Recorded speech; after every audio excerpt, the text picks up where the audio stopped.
hello नमस्ते सबैजनालाई मेरो नाम जीवन आज म तपाईहरुलाई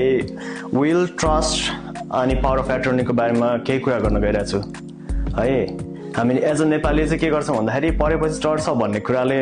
पछि धकेलिरहेको हुन्छ कति कुराहरुलाई तर यो डकुमेन्टहरु चाहिँ तपाईले यदि पहिले बनाउनु भएको छैन भने तपाईलाई केही भइहालेको खण्डमा चाहिँ डकुमेन्टले कामै गर्दैन के इभन लेट्स चाहिँ तपाईले डकुमेन्ट बनाउनु भएन विल बनाउनु भयो रे पावर अफ एटर्नी अनि त्यसपछि तपाईसँग ट्रस्ट छ रे बनाउनु भएको छ रे तर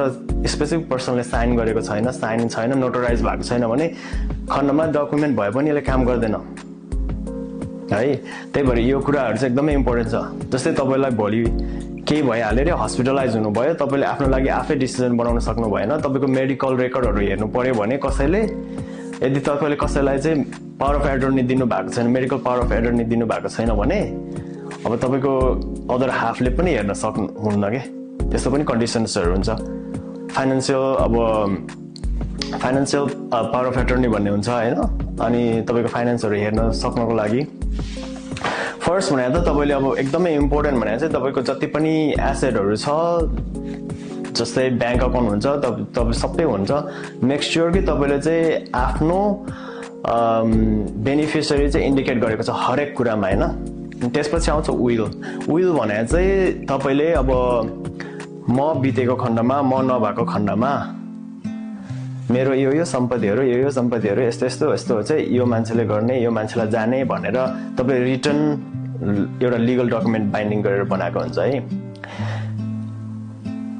अनि त्यसपछि पावर अफ एटर्नी भनेको डिफरेन्ट काइन्ड्स हुन्छ है एउटा चाहिँ अब जेनरल भइहाल्यो अनि अर्को भनेको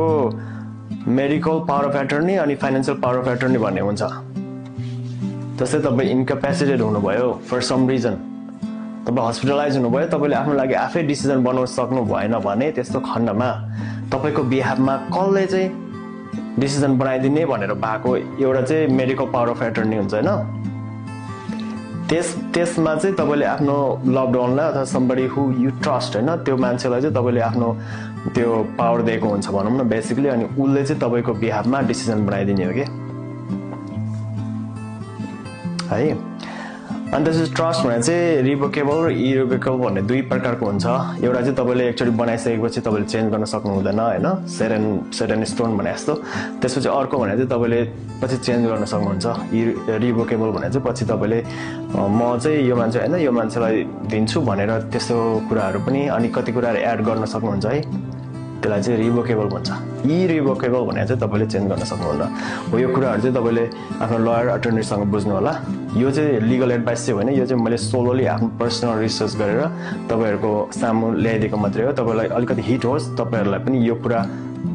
जानोस् भनेर मात्रै हैन किन भन्दा हाम्रो नेपाली थाहा छ नि अब नेपाली कम्युनिटीमा चाहिँ अब पढेपछि टर्छ भन्ने हुन्छ तर यो डकुमेन्टहरु यो कुराहरु चाहिँ पढेपछि टर्दैन के यो चाहिँ तपाईले पढ्नु भन्दा अगाडि नै बनाएर राख्नुपर्ने कुरा मैले पनि लास्ट इयर मात्रै बनाएर राखेको हैन सो अब तपाईले पहिले गर्नु भएको छ भने यु आर गुड जब अन दैट बट देन तपाईले अहिलेसम्म बनाउनु भएको छैन भने चाहिँ तपाईसँग केही अब एसेटहरु आफूसँग छ यो चाहिँ एसेटहरु मलाई केही भएको खण्डमा यो मान्छेलाई जाओस् भन्ने चाहनुहुन्छ भने चाहिँ कृपया तपाईहरुले स्टेट प्लानिङ गर्नु होला स्टेट प्लानिङ गर्नको लागि फेरि अब लयरकोमा गयो भने त दरो पैसा चार्ज गर्छ हैन सस्तोमा बनाउनु मन छ भने चाहिँ अब लेस देन $50 मा के लेस देन $50 मा पनि बनाउन मिल्छ है FYI सो त्यसको लागि चाहिँ मलाई कन्ट्याक्ट गर्नु होला म मेरो इमेल एड्रेस राख्दिन्छु त्यहाँबाट मलाई रिच आउट गर्नु होला अथवा पर्सनल DM पनि गर्नु होला त्यहाँबाट पनि वी क्यान टक है